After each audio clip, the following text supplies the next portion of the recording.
Hi, this is Mateen Ranjan, you are watching our YouTube channel MJ tutorial. और आज का जो हमारा टॉपिक है वो है फाइनेंशियल मार्केट।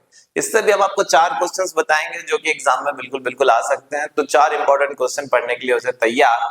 फाइनेंशियल मार्केट का सबसे पहला जो क्वेश्चन है वो है स्टॉक एक्सचेंज के फंक्शन। स्टॉक एक्सचेंज क्या काम करता है? बहुत बार स्टॉक एक्सचेंज का नाम सुना होगा। क्या स्टॉक एक्सचेंज, आज शेयर का मार्केट गिर गया, बढ़ गया, स्टॉक एक्सचेंज ने ऐसा किया वैसा किया। तो करता क्या है ये काम, आज आप लोग को ये भी पता चल जाएगा और ये एग्जाम में भी बिल्कुल आ सकता है। It is very important question. तो देखते हैं, हमारा आज का टॉपिक है फंक्शन ऑफ स्टॉक एक्सचेंज। तो स्टॉक एक्सचेंज क्या करता है तो मैं आपको बता दूं, ये सबसे पहला काम करता है providing liquidity and marketability to existing securities. जो भी एग्जिस्टिंग सिक्योरिटीज है, एग्जिस्टिंग सिक्योरिटीज का मतलब जो भी वहां पे शेयर या डिबेंचर बेचे जा रहे हैं, तो हम लोग यहाँ पे बात कर लेते हैं एग्जिस्टिंग सिक्योरिटीज है शेयर्स। वो शेयर्स जो है किसी कंपनी के होंगे। मान लीजिए आपने किसी कंपनी के शेयर्स खरीद लिए, टाटा मोटर्स के आपने शेयर्स खरीद लिए। ऐसे टाटा मोटर्स का आजकल हाल थोड़ा बेहाल चल रहा है, बट अभी आप खरीद सकते हो। It is good time to purchase Tata Motors shares, कम पे चल रहा है। तो आपने टाटा मोटर्स के शेयर्स खरीद लिए। अब आपको पता है कि कोई भी कंपनी जो है परपेचुअल सक्सेशन पे काम करती है। परपेचुअल सक्सेशन का मतलब होता है वो कभी भी बंद नहीं होगी, वो चलते जाएगी। तो चलते जाएगी। अगर कोई परपेचुअल सक्सेशन पे काम कर रहा है तो वो कंपनी कभी भी बंद ही नहीं होगी, वो चलती जाएगी। तो अगर कभी आपको अपने शेयर्स को बेचकर उसको कैश में कन्वर्ट करना है तो कैसे किया जाएगा?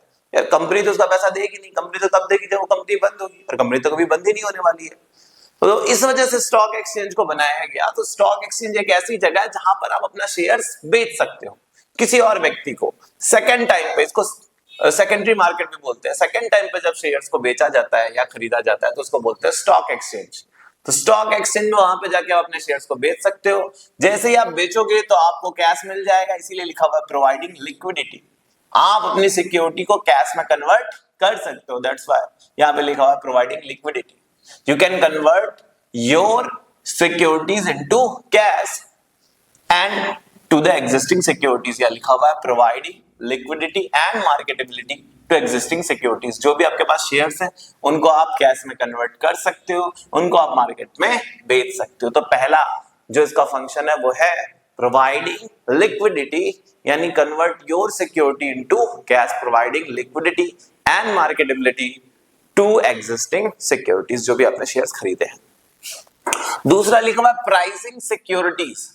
वापस से हम एग्जांपल ले लेते हैं कि यार आपने वो जो टाटा मोटर्स का शेयर्स खरीदा था, मान लीजिए कभी खरीदा था आपने उसको 300 रुपीज के हिसाब से। अब मार्केट में अगर इसकी डिमांड बहुत ज्यादा है, तो इसका प्राइस बढ़ते जाएगा। 300 से हो जाएगा 400, 400 से हो जाएगा 500, 500 से हो जाएगा 600। फिलहाल शायद तक 750 के अराउंड में चल रहा है। एक टाइम पे 1150 भी चला गया था। तो जितनी ज्यादा डिमांड रहेगी उतना ज्यादा इसका प्राइस बढ़ते जाएगा। तो ये 1159 तक भी चले गया था, 1100 आई थिंक, ये कुछ 1190 तक चले गया था। बट अब इसकी जो है कुछ प्रॉब्लम हो गई, बीच में रतन टाटा जी का निधन हो गया।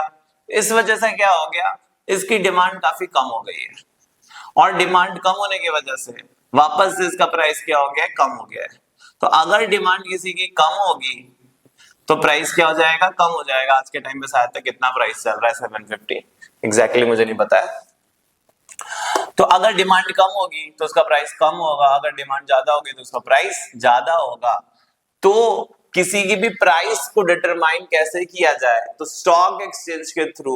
स्टॉक एक्सचेंज में जो हमारे डिमांड एंड सप्लाई के फोर्सेस हैं, डिमांड एंड सप्लाई के फोर्सेस हैं, उनकी वजह से इनकी प्राइस भी डिटरमाइन हो पाती है कि कितनी प्राइस है। तो स्टॉक एक्सचेंज कैश में कन्वर्ट करके आपको आपके सिक्योरिटीज के बदले में कैश तो देता ही देता है, साथ ही साथ में उसकी प्राइस क्या आज होगी मार्केट में। आपने भले 300 में खरीदा था, आपने 200 में खरीदा था, लेकिन आज के टाइम पे उसकी प्राइस ज्यादा और कम कुछ भी हो सकती है, डिपेंड्स ऑन इट्स डिमांड। तो वो क्या होगी, ये स्टॉक एक्सचेंज ही आपको बताता है उसकी प्राइस आज के टाइम पे कितनी है। अब सबसे बड़ी इंपॉर्टेंट बात है, आज तक जितने लोगों ने भी शेयर खरीदा होगा या खरीदने की सोच रहे हैं, घर वाले बोले होंगे सेफ नहीं है बेटा, जोखिम है इसमें, बहुत सारे लोग फ्रॉड कर देते हैं। तो हमारे साथ कुछ गलत ना हो जाए, फ्रॉड ना हो जाए, हमसे गलत ब्रोकरेज ना चार्ज कर लिया जाए, गलत कमीशन ना चार्ज कर लिया जाए, मिसलीडिंग इंफॉर्मेशन ना दे दी जाए। पता ही नहीं है यार, हमारे साथ कुछ भी गलत हो सकता है, हम ज्यादा जानते नहीं इस मार्केट के बारे में। इस वजह से इन्वेस्टर्स को प्रोटेक्ट करने के लिए सबसे पहले तो यहाँ पे एक सबसे इंपॉर्टेंट फंक्शन जो है, सबसे इंपॉर्टेंट फंक्शन जिसको अलग से पूछा जा सकता है, सेफ्टी ऑफ ट्रांजैक्शन। जो हमने शेयर खरीदे एक्चुअली में हमारे पास आए कि नहीं आए, सही व्यक्ति से खरीदे हैं कि नहीं खरीदे हैं, ये सब का ध्यान देता है stock exchange market. Safety of transaction, क्योंकि यहाँ पे जो भी ट्रांजैक्शन होगा इन्हीं के मेंबर्स के थ्रू ही होता है। आप सीधे सीधे शेयर्स खरीद ही नहीं सकते, आप इनके मेंबर से खरीदोगे, और इनके मेंबर्स अगर कुछ भी चीटिंग करते हैं तो उनका मेंबरशिप क्या हो जाएगा, कैंसल हो जाएगा, मेंबरशिप कैंसल हो जाएगा। आजकल इसके ऊपर बहुत सारी मूवीज बन गई, आपने देखा होगा, अभी रिसेंटली आई थी लक्की भास्कर, तो आपने देखे होंगे कि कैसे लोग शेयर्स खरीदते हैं। तो शेयर्स जब खरीदते हैं तो ब्रोकर के थ्रू ही खरीदते हैं, और वो ब्रोकर अगर आपके साथ कुछ गलत करता है तो उसका मेंबरशिप कैंसल हो जाएगा और उसको भारी भरकम जुर्माना लगाया जाएगा।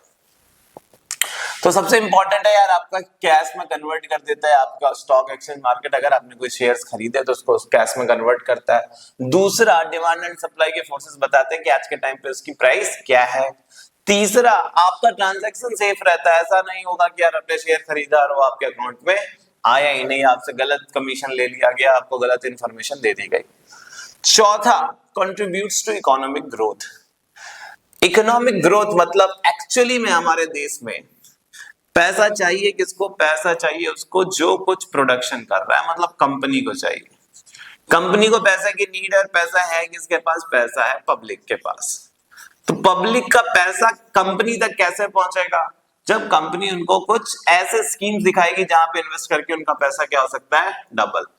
तो भाई कंपनी में लोग इन्वेस्ट करते हैं किसके थ्रू, शेयर के थ्रू। कंपनी के शेयर हमने खरीद लिए, तो एक्चुअली में पब्लिक की जो सेविंग है वो कहां पहुंच गई, पब्लिक की सेविंग पहुंच गई कंपनी के पास। अब कंपनी ने इससे प्रोडक्शन स्टार्ट किया, प्रोडक्शन स्टार्ट किया तो क्या होगा, प्रोडक्शन बढ़ेगा तो देश की जीडीपी भी बढ़ेगी। तो देश की नेशनल इनकम बढ़ाने में भी स्टॉक एक्सचेंज का बहुत बड़ा योगदान है, क्योंकि देश की इकोनॉमिक ग्रोथ इस पर डिपेंड करती है कि पब्लिक अपनी सेविंग को कंपनी तक पहुंचा रही है कि नहीं पहुंचा रही है। स्टॉक एक्सचेंज है, इसी वजह से लोग शेयर खरीदते हैं और लोगों का पैसा कंपनी तक पहुंच पाता है। कंपनी प्रोडक्शन करती है, प्रोडक्शन करती है तो जीडीपी बढ़ती है, लोगों को एम्प्लॉयमेंट मिलता है, रोजगार मिलता है। ये सब बातें यहाँ पे लिखी हुई है कि लोगों को रोजगार भी मिल पाता है। इसके बाद लिखा हुआ spreading equity cult. Stock exchange का सबसे इंपॉर्टेंट काम यह भी है कि इक्विटी कल्ट का मतलब होता है प्रोवाइडिंग इंफॉर्मेशन।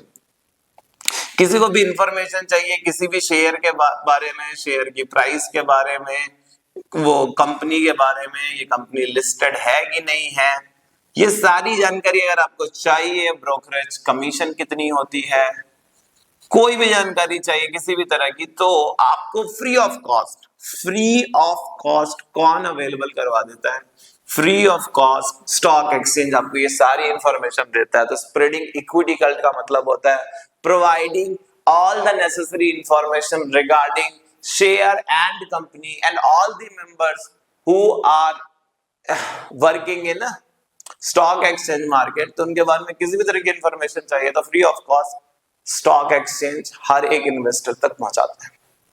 इसके बाद लास्ट में लिखा हुआ providing scope for speculation. Speculation का मतलब होता है with the motive buying share with motive of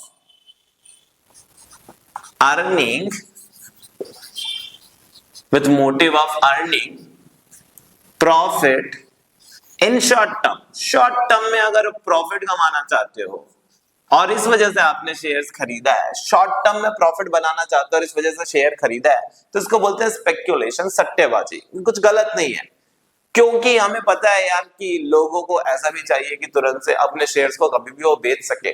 तो लिक्विडिटी प्रोवाइड करने के लिए हमारे भारत सरकार ने ये चीज अलाउ किया होगा कि आप कभी भी शेयर को खरीदे और कभी भी आप उसे बेच सकते हैं। एक ही दिन में शेयर को खरीदते और बेचते हैं तो इसको इंट्राडे बोलते हैं, बट ये थोड़ा सा रिस्की भी होता है। फ्यूचर एंड ऑप्शन भी आपने सुना होगा, थोड़े दिन से आप खरीद के 7-8 दिन में या 30 दिन तक उसे रिटेन करके बेच सकते हो, बेच के खरीद भी सकते हो, बट हम उधर नहीं घुस रहे हैं, हम सिर्फ बता रहे हैं आपको। स्पेक्यूलेशन का मतलब होता है थोड़े टाइम के लिए शेयर को होल्ड करना और बेच देना with profit motive. Profit motive आपका था, आपका ये मोटिव नहीं था कि आप कंपनी के साथ बहुत दिन तक जुड़े रहना चाहते, आपका मोटिव था थोड़े देर के लिए। आपने देखा आज टाटा मोटर्स का शेयर यार 1000, अभी मैं बता दूं 2 महीने पहले ही 1100-1200 रेट था, आज उसका रेट 750 हो गया है। हो सकता है वो 1 महीने के अंदर बढ़ जाए। आज आपने 750 के रेट से 100 शेयर्स खरीद लिए, कल 1 सप्ताह में अगर वो 850 हो जाता है, आपको 10,000 का फायदा हो जाएगा। 1 वीक के अंदर अगर आपने ये शेयर्स बेच दिए, दैट इज कॉल्ड स्पेक्यूलेशन। तो ये भी अलाउड है, बिकॉज लिक्विडिटी भी तो प्रोवाइड करनी है, तो इट इज अलाउड। तो स्टॉक एक्सचेंज के फंक्शन है, सबसे पहले तो आपके सिक्योरिटीज को कैश में कन्वर्ट करवाता है, फिर सिक्योरिटी की प्राइस बताता है, फिर ट्रांजैक्शन को सेफ रखने की कोशिश करता है, आपके साथ किसी तरह का फ्रॉड ना हो, फिर एक्चुअली में आपका पैसा जो है कंपनी तक पहुंचाता है ताकि कंपनी इससे डेवलप कर सके, देश की इकोनॉमिक ग्रोथ में कंट्रीब्यूट कर सके, फिर आपको हर तरह की इंफॉर्मेशन फ्री ऑफ कॉस्ट पहुंचाता है, और फिर लास्ट में आपको ये भी बोलता है कि यार स्पेकुलेशन भी कर सकते हो, अगर आपको लग रहा है मार्केट में है जगह पैसा कमाने की, तुरंत से आप कमाना चाहते हो तो आप जा सकते हो। वैसे अभी एसबीआई का शेयर जो है ना 790 तक पहुंच गया है, पिछले वीक भी कुछ 2 सप्ताह पहले वो 850 860 तक चल रहा था, 790 770 तक पहुंचा था, फिर से 860 हो गया। अगर आपको लगता है कि आप स्पेकुलेशन करना चाहते हो तो जैसे ही 770 तक जाए एसबीआई का शेयर्स, आप उसे खरीद सकते हो, 100 शेयर खरीद लो, वो आराम से आपका 850 या 840 तक पहुंच जाएगा। आप 10,000 या 6-7,000 एक वीक तक कमा सकते हो। This is just my prediction. अगर आप रिस्क उठाना चाहते हो तो उठा सकते हो, रिस्क आपके ऊपर है। चलिए अब देखते हैं दूसरा क्वेश्चन, तब तक पहले से नोट डाउन कर लीजिए। ओके, सेकंड क्वेश्चन है आपका क्या? सेकंड क्वेश्चन है आपका ऑब्जेक्टिव ऑफ सेबी। सेबी का ऑब्जेक्टिव क्या, सेबी के फंक्शन भी आगे हम पढ़ेंगे, पहले ऑब्जेक्टिव पढ़ लेते हैं। सेबी इज वेरी इंपॉर्टेंट और इसमें से पक्का पक्का आ सकता है। तो सेबी बनाया क्यों गया? तो देखो दोस्तों, इसको बनाया गया था 1992 में। वैसे 1988 से शायद तक ये चल रहा था, बट इसको 1992 में स्टैट्यूटरी कॉर्पोरेशन बना दिया गया था। आपको अगर पता हो कि 1992 में ही हमारे देश में बहुत बड़ा स्कैम हुआ था, जिसके ऊपर एक मूवी अलग से बनी हुई है, स्कैम 1992। अभी स्कैम होने की वजह से लोगों का स्टॉक एक्सचेंज से क्या हो गया, भरोसा उठने लग गया। तो स्टॉक एक्सचेंज से भरोसा उठने लग गया तो हमने सरकार को कुछ ना कुछ करना है। अगर आपके मोहल्ले में कोई चोरी हो जाएगी या कोई दंगा हो जाए, सरकार तुरंत से एक कमेटी बैठा देती है, तो लोगों को भरोसा होता है कि यार कुछ हो रहा है, देखो सरकार ने कुछ तो किया, कमेटी बनाई है। तो यहाँ पे भी जब इतना बड़ा स्कैम हुआ तो सरकार ने बोला चलो ठीक है, एक अलग से इंस्टीट्यूशन बना देते हैं, स्टॉक एक्सचेंज से नहीं संभल रहा है, एक और इंस्टीट्यूशन बना देते हैं। एक चौकीदार से नहीं संभल रहा था, आपके मोहल्ले में चोरी हो गई, एक चौकीदार से नहीं संभल रहा था, एक और चौकीदार रख लिया, अब ठीक है चलो 2 लोग हैं। तो इन्होंने भी स्टॉक एक्सचेंज के साथ साथ एक और इंस्टीट्यूशन बना लिया ताकि आप क्या कर सके, इन्वेस्टर्स के इंटरेस्ट को प्रोटेक्ट कर सके। लोगों का शेयर मार्केट में भरोसा बनाए रखने के लिए हमने एक और इंस्टीट्यूशन बना दिया, नाम था सेबी। सेबी का फुल फॉर्म है security exchange board of India. तो security exchange board of India नाम है इसका। सबसे पहले काम क्या करता है, सबसे पहले इसका जो भाई था हमारा स्टॉक एक्सचेंज जो निकम्मा हो गया था, थोड़ा स्कैम हो गया, लोगों का इस पर भरोसा थोड़ा कम हो गया, तो सबसे पहले इसको यही काम दिया गया कि भाई तुम रेगुलेट करो stock exchange. Regulation stock exchange मतलब स्टॉक एक्सचेंज की जो भी एक्टिविटीज है उस पर ध्यान दो, क्या चल रहा है वहां पे, क्या नहीं चल रहा है, उनको कंट्रोल करो, उनको गाइडलाइन दो, उनको बताओ कि क्या काम कैसे करना है, उनकी ऑडिटिंग करो। तो सबसे पहला काम दिया गया अपने निकम्मे भाई को सुधारने का। तो सेबी जो है सबसे पहले स्टॉक एक्सचेंज को क्या करता है, रेगुलेट करता है, कंट्रोल करता है और गाइडलाइन देता है, और सारी एक्टिविटीज को चेक करता है वहां पे क्या हो रहा है और क्या नहीं हो रहा है, और सब कुछ रूल्स एंड रेगुलेशन से हो रहा है कि नहीं हो रहा है। दूसरा ये क्या काम करता है सेबी, तो लगभग इसके काम जो है ना बिल्कुल स्टॉक एक्सचेंज वाले ही है। स्टॉक एक्सचेंज एक चौकीदार था, ये दूसरा चौकीदार है। उसमें भी लिखा था प्रोटेक्शन टू द इन्वेस्टर्स, इसमें भी लिखा हुआ है प्रोटेक्शन टू द इन्वेस्टर। सबसे बड़ा काम हम आपको बोले कि अगर आपके स्कूल में बच्चे ही नहीं रहे तो स्कूल किस काम की रह जाएगी, बच्चों से ही तो स्कूल चल रहा है। अगर स्टॉक मार्केट से इन्वेस्टर्स ही हट जाएं तो स्टॉक मार्केट काहे का रह जाएगा, कोई मतलब का नहीं रह जाएगा। तो सिंपल सी बात बोला यार, सबसे इंपॉर्टेंट है इन्वेस्टर्स को प्रोटेक्ट करना। तो इन्वेस्टर को प्रोटेक्ट कैसे करें? अगर कोई आपको रॉन्ग इंफॉर्मेशन दे रहा है, अगर कोई रॉन्ग इंफॉर्मेशन प्रोवाइड कर रहा है तो उसका पता लगाना।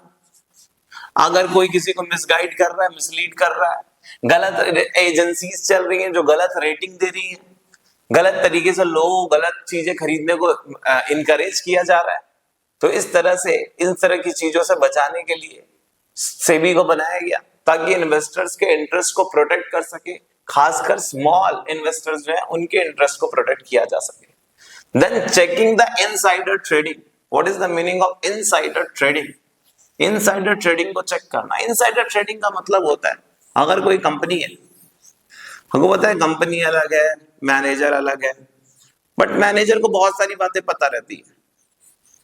तो एक मैनेजर जो है टॉप लेवल का मैनेजर, जिसको हम बोल सकते हैं किसी भी कंपनी का सीईओ बोल सकते हैं, या फिर किसी भी कंपनी का मैनेजिंग डायरेक्टर जो होता है, उसके पास अगर कोई ऐसी सीक्रेट इंफॉर्मेशन है, सीक्रेट इंफॉर्मेशन है जिसकी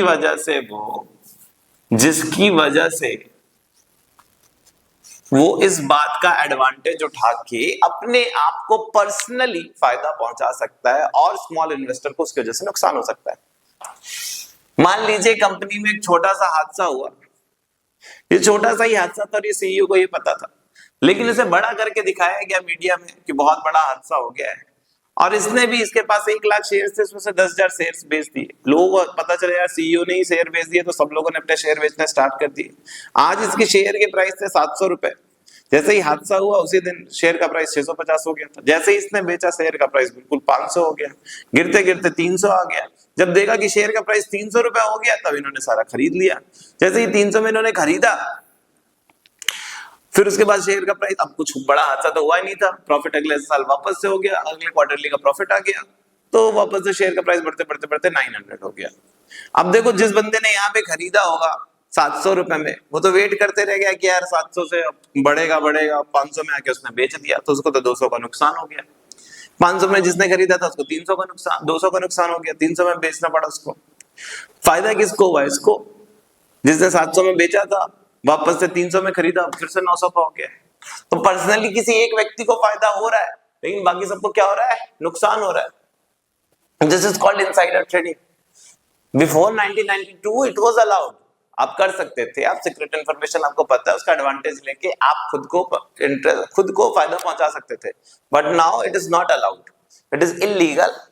सो no one can get advantage of this kind of secret information and अपने आप को वो किसी भी तरह का पर्सनल फायदा नहीं पहुंचा सकता। और इसकी वजह से अगर किसी स्मॉल इन्वेस्टर के इंटरेस्ट को हर्ट हो रहा है तो that will not be allowed. और इसको भी चेक करना किसका काम है? सेबी का काम है। इसके लिए आप चाहो तो एक मूवी बनी थी इनसाइडर ट्रेडिंग के ऊपर, नाम था बाजार। उस मूवी का नाम था बाजार। तो बाजार देख सकते हो, सैफ अली खान ने शायद तक उसमें रोल किया और कुछ स्मॉल एक्टर्स हैं, I don't know their name, I think Kajal Agarwal भी है इस फिल्म में।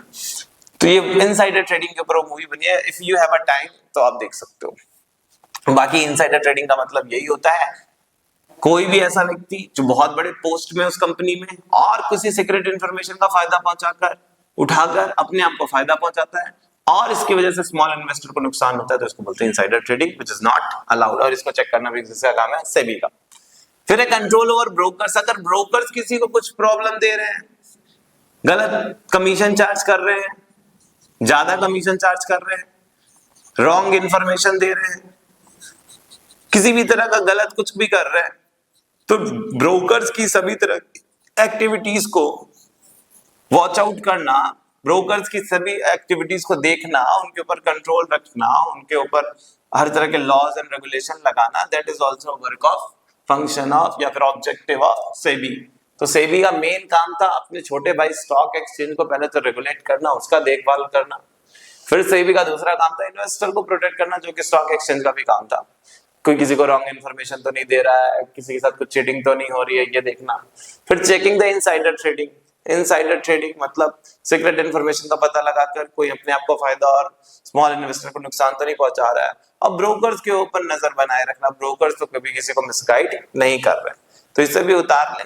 फिर हम लोग चलते हैं तीसरे क्वेश्चन पे जिसका नाम है फंक्शन ऑफ सेबी। क्वेश्चन पे आ जाते हैं। थर्ड क्वेश्चन जो है आपका वो क्या है, वो है आपका फंक्शन ऑफ सेबी। पहले आपने बताया ऑब्जेक्टिव ऑफ सेबी, अब बता रहे हो फंक्शन ऑफ सेबी। ऑब्जेक्टिव और फंक्शन में अंतर क्या होता है? ऑब्जेक्टिव मतलब किस लिए बनाया गया था, फंक्शन मतलब अब क्या कर रहा है। तो जिस लिए बनाया गया था वही चीज कर रहा होगा ना, कुछ नया तो नहीं कर रहा होगा। हाँ, तो जिस चीज के लिए बनाया गया था उसी चीज को डिटेल में बता दिया गया है और उसको बता दिया गया कि फंक्शन है। तो ऑब्जेक्टिव एंड फंक्शन लगभग लगभग सेम है। और स्टॉक एक्सचेंज और सेबी के फंक्शन भी सेम थे, तो कुछ स्टॉक एक्सचेंज के फंक्शन इसके भी फंक्शन होंगे, सेबी के भी फंक्शन होंगे। तो लगभग आधा आंसर आपको पहले से याद है, बस उसी को डिटेल में लिखना है। मोटे तौर पे इसके फंक्शन को 3 भागों में बांट दिया गया है। सबसे पहला बोला गया कौन सा फंक्शन, प्रोटेक्टिव फंक्शन। जो सबसे पहले प्रोटेक्टिव फंक्शन बताया गया है। उसके बाद दूसरा जो फंक्शन है वो है रेगुलेटरी फंक्शन, फिर है रेगुलेटरी फंक्शन, और तीसरा जो फंक्शन है उसको बोलते हैं डेवलपमेंटल फंक्शन। अब इन तीनों को आपको डिटेल से पढ़ना है। प्रोटेक्टिव फंक्शन मतलब सबसे जो इंपॉर्टेंट हमने बताया था, the most important thing for which SEBI was formed, कि प्रोटेक्शन देना है उसको, किसको, स्मॉल इन्वेस्टर्स को। तो स्मॉल इन्वेस्टर को कैसे प्रोटेक्ट करेगा, we have already talk about that, हम लोगों ने इसके बारे में बात कर ली है कि यार सबसे पहले क्या करेगा, अनफेयर ट्रेड प्रैक्टिसेस को रोकेगा, to check unfair trade practices. Unfair trade practices मतलब कोई किसी को मिस इन्फॉर्मेशन तो नहीं दे रहा है, कोई किसी को मिसगाइड तो नहीं कर रहा है, गलत आपसे चार्ज तो नहीं किया जा रहा है कमीशन, इस तरह की चीजों से आपको बचाया जाएगा। दूसरा, to check insider trading. We have already talked about that कि यार इनसाइडर ट्रेडिंग क्या होता है। तो इनसाइडर ट्रेडिंग से बचाना, चेक करना कि इनसाइडर ट्रेडिंग तो नहीं हो रही है। To provide education relating to dealing in security to the investors. अगर किसी को सिक्योरिटीज के बारे में जानना है कि कैसे खरीदा जाए, कैसे बेचा जाए, समझ में नहीं आ रहा है, तो उनको इंफॉर्मेशन प्रोवाइड करना। आपने पढ़ा था वो providing equity cult, stock exchange में लिखा हुआ था फंक्शन में, सेम यहाँ पे भी लिख दिया, इंफॉर्मेशन प्रोवाइड करना, एजुकेटेड करना इन्वेस्टर्स को towards dealing in securities, how to purchase, how to sell, what is the procedure, सब कुछ यहाँ पे बताया जाता है। तो सबसे पहले बोला यार अनफेयर ट्रेड प्रैक्टिसेस से आपको क्या करना है, बचाना है। फिर बोला कि इनसाइडर ट्रेडिंग को चेक करना है कि कहीं अनफेयर ट्रेड प्रैक्टिसेस तो नहीं हो रही, इनसाइडर ट्रेडिंग तो नहीं हो रही है। किसी को अगर इंफॉर्मेशन चाहिए तो इंफॉर्मेशन प्रोवाइड करना। एंड लास्ट लिखा हुआ to promote code of conduct relating to security market, rules and regulation बनाना, और उस रूल्स एंड रेगुलेशन के थ्रू ही क्या होगा, कोड ऑफ कंडक्ट का मतलब होता है रूल्स एंड रेगुलेशन, उन रूल्स के हिसाब से ही सब कुछ होगा। ऐसे नहीं कि कोई कुछ भी कर रहा है। जिसको भी शेयर्स खरीदने हैं ब्रोकर के थ्रू ही खरीदेगा और ब्रोकर के थ्रू ही बेचेगा। तो एक कोड ऑफ कंडक्ट अप्लाई करना, ये भी काम किसका है, सेबी का। तो सेबी का प्रोटेक्टिव फंक्शन 4 है। फिर से बता दूं आपके 4 प्रोटेक्टिव फंक्शन है, आप बताओ मेरे साथ, रिपीट करो। सबसे पहला, अनफेयर ट्रेड प्रैक्टिसेस को चेक करना, कोई मिस इन्फॉर्मेशन तो नहीं प्रोवाइड कर रहा। दूसरा, इनसाइडर ट्रेडिंग को चेक करना। तीसरा, फिर बताया गया था आपको एजुकेट करना, जिसको भी इंफॉर्मेशन चाहिए उसको इंफॉर्मेशन प्रोवाइड करना रिगार्डिंग सिक्योरिटीज। एंड लास्ट था आपका एक कोड ऑफ कंडक्ट बनाना, जिसके तहत लोग चले, यानी रूल्स एंड रेगुलेशन बनाना, to promote code of conduct relating to security market. तो प्रोटेक्टिव फंक्शन में 4 है, आपको याद करने पड़ेंगे लाइन से, याद वो भी क्या होंगे। फिर है रेगुलेटरी फंक्शन। रेगुलेटरी फंक्शन का मेन काम होता है रेगुलेट करना, मतलब चेक करना, रजिस्टर्ड करना सबका नाम, जो जो लोग यहाँ पे काम कर रहे हैं, क्या काम हो रहा है, कौन काम कर रहा है, इस चीज को चेक करना, that is called regulatory function. तो इसमें सबसे पहले देखा जाता है, रजिस्टर्ड किया जाता है सबका नाम, जो भी यहाँ पे काम कर रहा है, ब्रोकर, सब ब्रोकर्स, अंडरराइटर्स, जो भी इंटरमीडियरीज यहाँ पे काम कर रहे हैं, सबको यहाँ पे क्या करना है, आपको रजिस्टर करना है। टू रजिस्टर ब्रोकर, सब broker, underwriters, all the intermediaries. फिर लिखा है बी में, to register and regulate the credit rating agencies. अगर कोई ऐसी एजेंसी है जो कि आपको बताती है किसके बारे में, शेयर्स के बारे में, कि कौन सा शेयर खरीदना अच्छा होगा, खराब होगा। जैसे अभी मैंने आपको बताया कि यार एसबीआई का शेयर खरीद लो, अगर 770 तक जाता है, क्योंकि वो आराम से 840 तक 850 तक चले जाएगा, आपको 7-8 हजार का फायदा हो जाएगा अगर आप 100 शेयर्स खरीद लेते हो मिनिमम। तो मैंने ये बोला है, प्रेडिक्ट किया है कि आराम से 10-15 दिन में उसका रेट इतना बढ़ जाएगा। अब आपके ऊपर आप खरीदे या ना खरीदे। अगर ऐसे कोई क्रेडिट ट्रेडिंग एजेंसीज ऐसे प्रेडिक्ट कर रही है, प्रमोट कर रही है शेयर्स को, तो चेक करना कि यार वो सारी सही चीजें बता रही है कि नहीं बता रही है। आपने एप्स में देखा होगा लिखे रहता है 90% लोग बोल रहे हैं इसे खरीद लो या बेच दो, एक्सपर्ट्स बोल रहे हैं, तो उन एक्सपर्ट्स के ऊपर ही ध्यान देकर लोग उस चीजों को खरीदते हैं, उन शेयर्स को खरीदते हैं। तो वो एक्सपर्ट्स जो है वो कहीं बायस तो नहीं है, जानबूझकर आपको किसी चीज को खरीदने या बेचने को तो नहीं बोल रहे हैं। इस चीज को चेक करना भी किसका काम है, इस चीज को रेगुलेट करना और रजिस्टर्ड करना कौन कौन क्रेडिट ट्रेडिंग एजेंसीज है, ये भी काम है सेबी का। मैं तो एक इंडिविजुअल हूं, मैंने कितना सही बोला गलत बोला इसको चेक करना सेबी का काम नहीं है। वैसे जो भी खरीदेगा शेयर्स और अगर प्राइस बढ़ जाता तो प्लीज कुछ मेरा भी हिस्सा होना चाहिए। तो to regulate the business being done in share market, share market में जो भी बिजनेस हो रहा है, जितने भी चीजें खरीदी बेची जा रही है, उन सबको रेगुलेट करना, उन सबको चेक करना। सबसे पहले बोला ब्रोकर, सब ब्रोकर्स को रजिस्टर करना, फिर बोला क्रेडिट ट्रेडिंग एजेंसीज को रजिस्टर करना, फिर बोला कोई भी काम जो भी हो रहा है ना भैया सबको रेगुलेट करना। फिर बोलता है लास्ट में to registered and regulate collective investment scheme like mutual fund. Collective investment scheme क्या होता है? मतलब म्यूचुअल फंड का नाम सुना होगा, ऐड आते रहता है, सही है सही है। होता क्या है म्यूचुअल फंड? मैं आपको बता दूं, जैसे हम लोगों ने भी बात की कि टाटा मोटर्स के शेयर्स खरीद लो, बट टाटा मोटर्स के शेयर्स तो भैया कम होते जा रहे हैं रेट। सर हमको तो नहीं पता, हमने एक कंपनी के शेयर्स खरीद लिए टाटा मोटर्स के, या फिर आपने बात की कि एसबीआई के खरीद लेना, ठीक है, बट एक के पीछे जाओगे तो आपको नुकसान हो सकता है। तो आप म्यूचुअल फंड का मतलब होता है वो आपको टाटा, आपने 100 शेयर्स खरीदने थे, 50,000 लगाने थे, आपको उसने आपके 5,000 लगा दिए टाटा मोटर्स में, आपके 10,000 उसने लगा दिए एसबीआई में, उसके बाद आपके कुछ पैसे उसने लगा दिए किसी और कंपनी में, मान लीजिए कुछ पैसे लगा दिए एमआरएफ में, कुछ पैसे आपके डेट में लगा दिए, डेट जो कि पूरी तरह से क्या होता है, सिक्योर्ड होता है, 20, 10, 30, 35 और 15 लगा दिए इसमें। तो भैया ये कम रिस्की रहेगा। तो ये आपको एक पूरा बास्केट दे दिया, भैया एक चीज आप खरीदने गए थे, फ्रूट आप खरीदने जाते हो, यार एक मैंगो दे देना, 1 किलो मैंगो दे देना, आपको 100 रुपए का पड़ा। उससे अच्छा आप क्या करो, थोड़ा सा मैंगो, थोड़ा सा एप्पल, थोड़ा सा आपने ग्रेप्स ले लिया, थोड़ा सा आपने उसमें चुकंदर ले लिया। So many fruits can be bought in 100 rupees, जिसको फ्रूट चाट बोलते हैं, लेकिन उसमें सबकी क्वांटिटी कम कम रहेगी। तो उसी तरह का ये जो शेयर का चार्ट है, एक पूरा एक बास्केट है शेयर का, थोड़ा थोड़ा पैसा आपने सब में लगा दिया। किसमें आपने पैसा लगाया आपको नहीं पता, वो किसी एक्सपर्ट ने आपके ब्याह में लगाया। इसी को बोलते हैं म्यूचुअल फंड, इसको बोलते हैं म्यूचुअल फंड।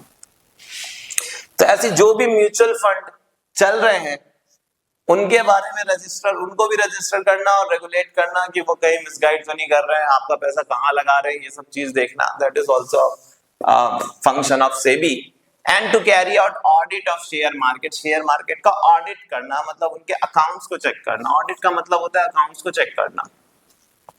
तो एक बार और देख लेते हैं रेगुलेटरी फंक्शन का काम का है। रेगुलेटरी फंक्शन का सीधा सीधा सा काम है रजिस्टर करना और रेगुलेट करना, देखना कौन वहां पे काम कर रहा है और क्या काम कर रहा है। सबसे पहले ब्रोकर्स, उनको रजिस्टर करना, सब ब्रोकर्स, मर्चेंट बैंकर्स, इनको।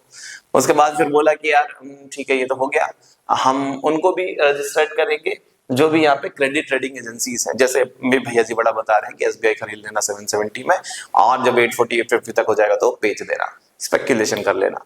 तो ऐसे अगर कोई रेटिंग एजेंसीज है जो रेट कर रही हैं कि इसको खरीदना इसको बेचना, उनको भी रजिस्टर कर लो, कहीं मिसगाइड तो नहीं कर रही किसी को। उसके बाद बोला कोई भी काम हो रहा है वहां पे, as any business is being done in share market, उसको भी रेगुलेट करो। फिर उसके बाद बोला कि ये जो म्यूचुअल फंड वाले आते हैं ना, सही है, लोगों का पैसा म्यूचुअल फंड में लगवाते हैं, ऐसे म्यूचुअल फंड जितने भी चल रहे हैं उनको भी रजिस्टर कर लो। और उसके बाद बोला लास्ट में एक्चुअली ऐसा करो, जितनी भी कंपनियां जो भी कुछ हो रहा है ना, सबको ऑडिटिंग रखो, किसने कितना खरीदा बेचा, क्योंकि यार बहुत बड़ा इसमें पंगा हो सकता है, बहुत घपले घोटाले हो सकते हैं अगर ये ऑडिटिंग ना हो तो। ऑडिटिंग अगर सही तरीके से हो ना तो कहीं पे भी 1 रुपया भी कोई मार ना सके। जो 1-1 हजार करोड़ के घोटाले देखने को मिलते हैं सड़क में या कोई प्लांट में, पुल में, ब्रिज बना, वो कुछ ना हो, ऑडिटिंग अगर सही तरीके से हो जाए। ऑडिटिंग का मतलब अकाउंट चेक करना, कहाँ पे खर्चा हुआ, कितना हुआ, कहाँ से रेवेन्यू आया, सब कुछ। इसके बाद है आपका डेवलपमेंटल फंक्शन। शेयर मार्केट को डेवलप कैसे किया जाए और आगे कैसे बढ़ाया जाए, इस सोच के लिए यहाँ पे 3 फंक्शन और लिखे हुए हैं। सबसे पहले to impart training to the intermediaries, सारे जो इंटरमीडियरीज हैं जिनको हमने रजिस्टर किया था उनको ट्रेनिंग अवेलेबल करवाना, ब्रोकर्स को, सब ब्रोकर्स को, मर्चेंट बैंकर्स को, इनको ट्रेनिंग देना ताकि इनको अच्छे अब देखो यार, जो लोग वहां पे काम कर रहे हैं, क्योंकि हम सीधे स्टॉक एक्सचेंज मार्केट में जा नहीं सकते, ब्रोकर के थ्रू जाते हैं। ब्रोकर का रवैया जैसे होगा उसी के थ्रू, अगर ब्रोकर अच्छा होगा, सब सारी इंफॉर्मेशन सही देगा, वो सही व्यक्ति होगा, सही तरीके से हमको समझाएगा शेयर के बारे में, तब हम वहां पे इन्वेस्ट करेंगे। और वो सही तरीके से सभी समझा सकता है जब उसको प्रॉपर ट्रेनिंग मिली हो, तो उसको प्रॉपर ट्रेनिंग देने से शेयर मार्केट आगे जाएगा। तो सबसे पहले बोल रहा है यार, अगर डेवलप करना है, आगे बढ़ाना है शेयर मार्केट को, तो उसमें काम करने वाले ब्रोकर, सब ब्रोकर्स, मर्चेंट बैंकर्स, इनको ट्रेनिंग देना जरूरी है। उसके बाद एक ऐसी फ्लेक्सिबल अप्रोच रखनी है, एक ऐसी फ्लेक्सिबल अप्रोच अडॉप्ट करनी है जिससे हम आगे बढ़ सके। To develop the capital market by adopting a flexible approach, एक ऐसी अप्रोच का हम अडॉप्ट करें, ये नहीं कि हम पुराने रूल्स एंड रेगुलेशन पे ही चलते रहे, थोड़ी फ्लेक्सिबल अप्रोच अपनाएं जिससे से ज्यादा लोग हमसे जुड़ सके। अगर आप देखोगे पिछले 10 साल में तो करोड़ों लोग शेयर मार्केट में जुड़े होंगे, लोगों का भरोसा बढ़ा है शेयर मार्केट में। हालांकि कुछ दिनों में अभी मंदी चल रही है, बट पिछले 10-12 साल की बात करोगे तो काफी ज्यादा इंडिया का शेयर मार्केट बढ़ा है। तो फ्लेक्सिबल अप्रोच आई है, बहुत सारे इसमें लिबरल चीजें की गई हैं जो पहले नहीं थी, बट अब किया गया है। बट आंटी जी ने आजकल थोड़ा ज्यादा टैक्सेस लगा दिए, capital, long term capital gain वगैरह वगैरह, उसके बाद हम लोग यहाँ पे नहीं करेंगे।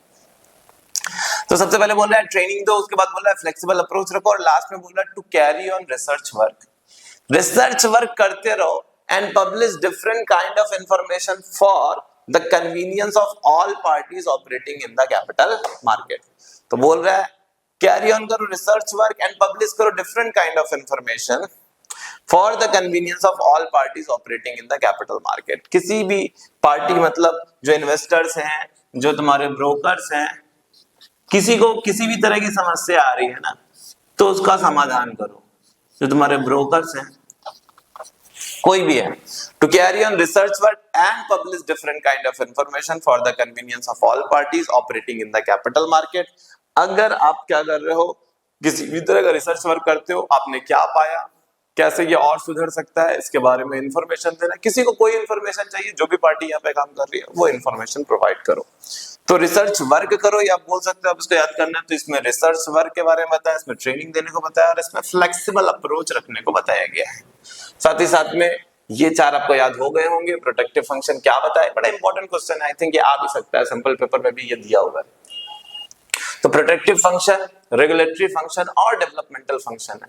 Protective function unfair trade practices को रोकने के लिए बचाता है, इनसाइडर ट्रेडिंग को रोकने के लिए बोलता है, एजुकेशन देने को बोलता है, कोड ऑफ कंडक्ट अप्लाई करवाता है। रेगुलेटरी बस बोलता है कि यार रजिस्टर करो, किसको इसका नाम लिख लो, सबको रेगुलेट करो, रजिस्टर करो, ब्रोकर को, क्रेडिट रेटिंग एजेंसीज को।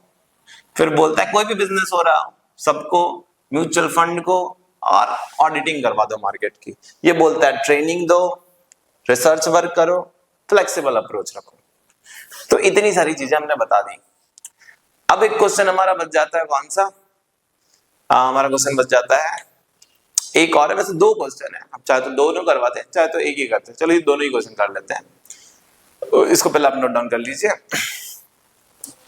This video is the last, मतलब 4th क्वेश्चन जो है हमारा वो ये है कि method of raising capital in primary market. Primary market हम लोग, आप लोगों ने पढ़ा होगा, प्राइमरी मार्केट वो मार्केट होता है जहां पर सबसे पहली बार शेयर्स को बेचा जाता है, और सेकेंडरी मार्केट वो मार्केट होता है जहां पर शेयर्स को दूसरी बार खरीदा और बेचा जाता है। तो प्राइमरी मार्केट में अगर आपको शेयर को बेचना है तो उसके कितने तरीके हैं, उसके मेथड्स कितनी है, methods of raising capital in primary market. Primary market में शेयर बेचते टाइम पे आप कितनी मेथड्स यूज कर सकते हो? तो टोटल 5 मेथड्स हैं, सबको डिस्कस करते हैं, बड़ी आसान सी है। सबसे पहला है पब्लिक इश्यू।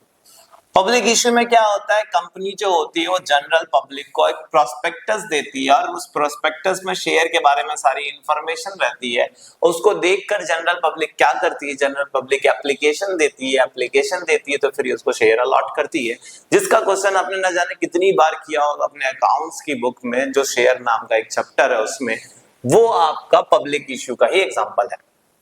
उसके बाद क्या है, तो देखो जनरल पब्लिक से काम लेना बड़ा ही मुश्किल वाला काम है। जनरल पब्लिक से काम लेके कंपनी का हो जाता है दिमाग खराब। तो कंपनी का जब दिमाग खराब हो जाता है तो कंपनी क्या करती है, ऑफर फॉर सेल नाम का जो दूसरा मेथड लिखा हुआ है, अब कंपनी जो है जनरल पब्लिक को नहीं बेचती है, वो ले आती है ब्रोकर्स। कंपनी बेच देती है सारा का शेयर किसको? ब्रोकर को। एक प्री डिटरमाइंड प्राइस में बेच दी कि भैया 100 रुपए के हिसाब से तू ले ले, ये ले 100 रुपए के हिसाब से सारे का सारे शेयर ले ले। और ये ब्रोकर किसको बेचता है? ये बेचता है जनरल पब्लिक को। अभी इनको 90 में बेचे, 120 में बेचे, ये उसके ऊपर है। तो यहाँ पे जो होता है, कंपनी का जितना भी माथा खराब हुआ था, टीडीएस वर्क हुआ था सारी जनरल पब्लिक के साथ डील करने में, वो नहीं हो जाता, उनका टाइम बच जाता। उन्होंने पूरा का पूरा शेयर किसी इंस्टीट्यूशन को या ब्रोकर को बेच दिया, और वो ब्रोकर किसको बेच रहा है? जनरल पब्लिक को बेच रहा है। अब देखो, जनरल पब्लिक के साथ काम करके ब्रोकर का भी दिमाग खराब हो गया। तो तीसरी मेथड जो है वो है प्राइवेट प्लेसमेंट।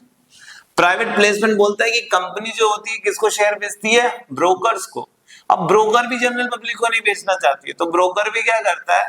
ब्रोकर भी सिलेक्टेड क्लाइंट्स देख लेता है, सिलेक्टेड क्लाइंट्स जो रिच क्लाइंट्स, तो 2 4 5 6 उन्हीं को बेच के काम खत्म करो। तो प्राइवेट प्लेसमेंट का मतलब है कंपनी ने ब्रोकर को बेचा, ब्रोकर ने प्राइवेटली 3 4 5 6 10 लोग को पकड़कर बेच दिया शेयर्स। इतने सारे लोग वो जनरल पब्लिक को वो प्रोस्पेक्टस इश्यू करने नहीं जा रहे हैं। तो पहले यार फिर से देख लो, पब्लिक इश्यू का मतलब है कंपनी ने जनरल पब्लिक को बेचा, प्रोस्पेक्टस के थ्रू एप्लीकेशन आया, सेलेक्ट किया गया और अलॉट किया गया। ऑफर फॉर सेल, कंपनी का दिमाग खराब हो गया, कंपनी ने जनरल पब्लिक को नहीं बेचा, ब्रोकर को बेचा, ब्रोकर ने जनरल पब्लिक को बेचा, अब ब्रोकर का भी दिमाग खराब हो गया। प्राइवेट प्लेसमेंट में क्या होता है? कंपनी ब्रोकर को बेचती है, ब्रोकर भी अब जनरल पब्लिक को नहीं बेचता, ब्रोकर किसको बेचता है? सिलेक्टेड क्लाइंट्स को, जो कि रिच होते हैं, अमीर होते हैं। इसके बाद लिखा हुआ राइट इश्यू। राइट इश्यू का मतलब होता है कंपनी के पास, जब कंपनी ने मान लो अपनी कंपनी के 20% शेयर बेच दिए, अब वो 30% और शेयर लेके आ रही है। तो ये जो नए शेयर्स हैं, उसको बेचने के पहले उनको सबसे पहले जिनको पहले बेचा था उनको अप्रोच करना पड़ता है। क्यों? ये रूल है कि कंपनी अगर पहले एक बार शेयर बेच चुकी है, तो अब अगला जब आईपीओ लेके आएगी तो पहले एग्जिस्टिंग शेयर होल्डर्स को बुलाएगी, क्या आप खरीदना चाहते हो? क्योंकि यार जब उस कंपनी को कोई नहीं जानता था, तब उन लोगों ने उस पर भरोसा दिखाकर, ट्रस्ट दिखाकर उनका शेयर खरीदा था। अब जब कंपनी पॉपुलर हो गई है, तो कंपनी किसी और को क्यों बेचना चाहती है? पहले इन शेयर होल्डर्स को बेच दे। ऐसा कुछ नहीं है कि ये नहीं खरीद रहे तो किसी को नहीं बेच सकती। अगर ये नहीं खरीद रहे हैं तो वो किसी और को बेच सकते हैं। तो कंपनी अपने नए शेयर्स जब लेके आती है, जब एक बार पहले ला चुकी है, अब नए शेयर्स लेके आती है, तो पहले एग्जिस्टिंग शेयर होल्डर्स को ऑफर करती है। अगर ये डिनाई करते हैं तो वो किसी को भी बेच सकते हैं। और लास्ट है इलेक्ट्रॉनिक आईपीओ। इलेक्ट्रॉनिक आईपीओ का मतलब होता है ईआईपीओ, इलेक्ट्रॉनिक इनिशियल पब्लिक इश्यू। इसका कोई खास मतलब नहीं है, इसका सिर्फ यही मतलब है कि जब भी शेयर्स खरीदे जाते हैं या बेचे जाते हैं, कंपनी बेच रही है, बट इंटरनेट के हेल्प से बेच रही है, इंटरनेट के थ्रू बेच रही है। जो आजकल होता है, किसी ऐप के थ्रू बेचा जाता है, ब्रोकर्स के थ्रू, स्टॉक एक्सचेंज में जो भी शेयर्स आजकल खरीदे बेचे जाते हैं। डीमैट ने बता दिया ये सारी मेथड कौन सी होती है। इस तरह से हमारे 4 क्वेश्चंस भी हो गए। पहला हमने बताया फंक्शन ऑफ स्टॉक एक्सचेंज, दूसरा हम लोगों ने बताया ऑब्जेक्टिव ऑफ सेबी, तीसरा हम लोगों ने बताया फंक्शन ऑफ सेबी, और चौथा हम लोगों ने बता दिया methods of raising capital in capital primary market. एक और होता है इसमें question, procedure of stock exchange, procedure of how to purchase shares in stock exchange, shares कैसे खरीदा जाता है, उससे हम यहाँ पे नहीं कर रहे हैं, उसके लिए कोई और वीडियो बना देंगे। इसके हम लोगों ने 4 इंपॉर्टेंट क्वेश्चन रखे हैं। तो ये हमारे 4 इंपॉर्टेंट क्वेश्चन थे फाइनेंशियल मार्केट नाम के चैप्टर से। वीडियो आपको अच्छा लगा तो इसे लाइक करें, हमें इनकरेज करने के लिए चैनल को सब्सक्राइब करें। अगर आपका कोई डाउट है तो आप कमेंट करें। Thank you very much.